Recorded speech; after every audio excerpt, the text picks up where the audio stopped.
Guten Abend. Just went up to Thrifty.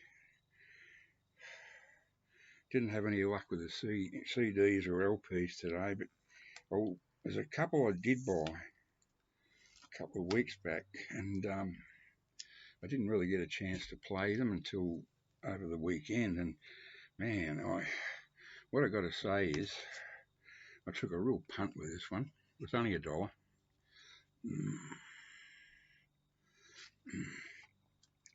Electro House Session 7, mixed by Dave Winnell and Tom Piper, Ministry of Sound.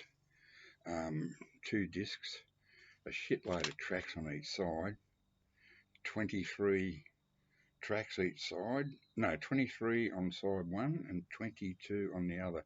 I'm actually really looking forward to going right through it. I thought, oh no, but as soon as I played track one, side one,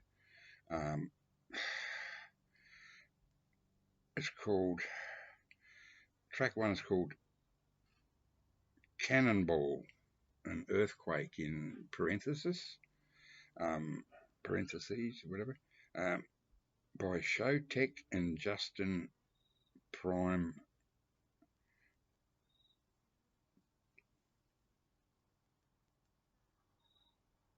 featuring Matthew Koma, Koma. It's awesome.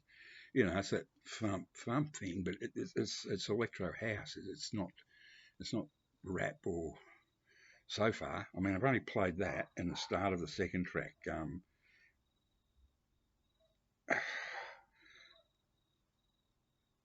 Tommy Trash and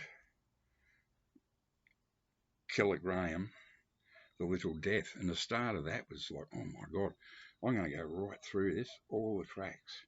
It's sort of like, it reminds me a bit of that Resonance album where they had 20 tracks per side and they went for exactly 1 minute each. That was back in the 70s. But this I'm really looking forward to. And as soon as I heard that first track, Cannonball Earthquake, I thought, oh no, I've heard this somewhere.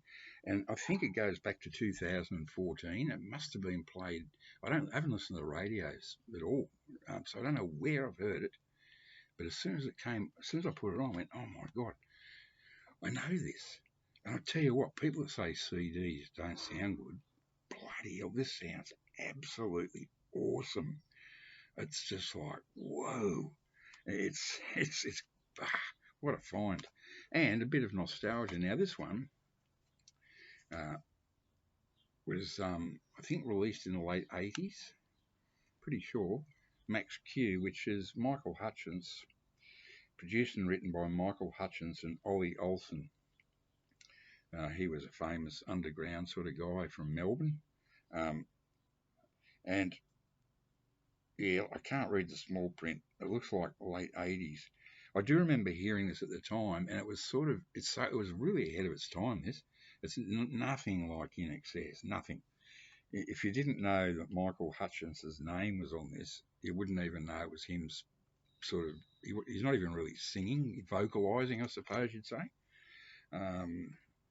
It looks like most of the tracks are written by Ollie Olsen, so they're not really tunes, they're soundscapes. And it's just damn good. I played it all the way through. 89 it came out, and it's great. And it's like, it sounds really ahead of its time. It got really, really good reviews, and it's certainly not commercial. It's not INXS. So I just had to show those. Yeah, so I'm just saying, this CD sounds unbelievable. Yes, and I know, I've got my little Yogi Bear hat. Listen, that's my cat having a fight. Can you hear it? I got my little Yogi Bear hat at the Salvation Army a few minutes ago, and it's beautiful. It's good for winter. It's really warm. My brother-in-law came to visit to go. He went up in a balloon with my sister for the Canowindra balloon festival, where they go right up, those huge balloons. And he gave me this one of his old sort of fleece. It's not real fleece, but fleecy lined winter jacket. This thing is like a boiler under here. It's a bit warm today, but this will be perfect for. It's going to be a freezing winter here. So this is just a really nothing special, but I just, me, I go to a thrifties and I just got to show what I got, show and tell. Sayonara, Mr. Rice, and everybody else.